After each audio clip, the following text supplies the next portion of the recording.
hasn't bought a hound dog. They're crying all the time. You ain't nothing but a hound dog. The first credit card that was introduced was the Diners Club card by Frank McNamara. This card was mainly used for entertainment and dining purposes, therefore increasing consumer spending on goods that they didn't need and not having enough money for normal goods. People got so excited by the idea of not having to carry around money that they got carried away with their spending. The Korean War began in 1950 due to North Korea invading South Korea and wanting to unify the two countries again. It went on for 3 years and ended with the two countries being separated by the 38th parallel. Due to our help in South Korea, we have overpowered them politically. This way, we can trade easily with them and get them to buy our products at higher prices, increasing our economy. This state was the beginning to a sharp drop-off in the tobacco industry, which was in fact booming in the 1940s and part of the 1950s. A report was published saying that there was a link between smoking and lung cancer. This report was later proved and caused many people to quit. Congress passed legislation to endorse NASA in response to the Soviet Union's satellite Sputnik. The great space race was on, and the U.S. was determined to win. That's why there was heavy government spending in the NASA program. It proved to be successful because in 1969 we put a man on the moon. In 1955, President Eisenhower signed a document to fund the interstate program in the U.S. This helped keep major roads connecting states well kept and open. This was an expansion in government spending and their budget.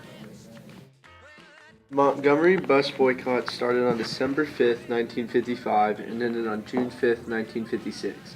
90% of the African American people of Montgomery boycotted riding buses. The buses were owned by Henry Ford, decreasing the demand for this company.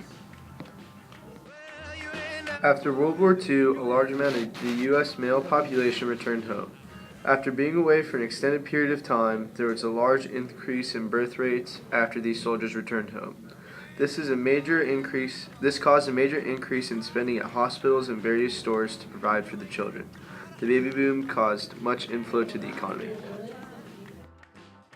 Polio was a deadly virus that ran wild in the 1940s. The virus would attack the victim's spinal cord and eventually become deadly. Once a vaccine to this deadly virus was available for purchase, consumers filed in by the thousands as the vaccination was in high demand and is now given to most people as toddlers or babies. The Vietnam War was a military conflict that began on November 5, 1955.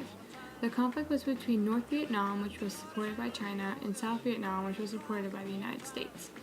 The Vietnam War has several effects on the U.S. economy. The requirements of the war effort strained the nation's production capabilities, leading to imbalances in the industrial part of the country. Factories that would have been producing consumer goods were being used to make items for the military, causing controversy over the government's handling of economic policy. In addition, the government's military spending caused several problems for the American economy. On July 17, 1955, Disneyland opened for a few thousand specifically invited visitors. The following day, Disneyland officially opened to the public. Disneyland, located in California on what used to be a 160-acre orange orchard, cost $17 million to build. The original park included Main Street, Adventureland, Frontierland, Fantasyland, and Tomorrowland. The new venue for entertainment brought in thousands of individuals, and it came to be an extremely smart investment project as it accumulated a grand amount of profit, and still is today. After the end of World War II in 1945, President Truman signed the official and final peace treaty with Japan. This was after a 6-year rebuilding project that was led by Douglas MacArthur. This caused for a major decrease in government spending as the project was completed because it was no longer requiring funding. The Mutual Security Act of 1951 is a United States federal law signed on October 10, 1951 by President Harry S. Truman. This act authorized nearly $7.5 billion for foreign military, economic, and technical foreign aid to American allies. The aid was aimed primarily at shoring up Western Europe as the Cold War developed.